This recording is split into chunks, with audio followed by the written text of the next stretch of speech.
Hello friend, welcome to my channel Shubhankar মতো। তো এখানে একটা অঙ্ক দেওয়া আছে, দেখো। যদি একটি বৃত্তের ব্যাসার্ধ 10% কমানো হয়, তাহলে বৃত্তের ক্ষেত্রফল কত শতাংশ কমবে? তো গতদিন কী ছিল?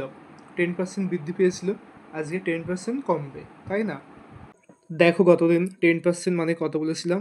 1/10।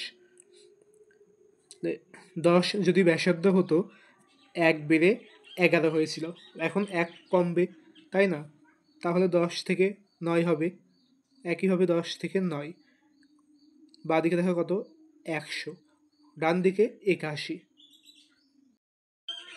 এবার দেখো, ব্যাসার্ধ তো কমেছে, তাই না? 100 থেকে 81 কত কমলো? এইখানে দেখো 19 কমেছে মোট।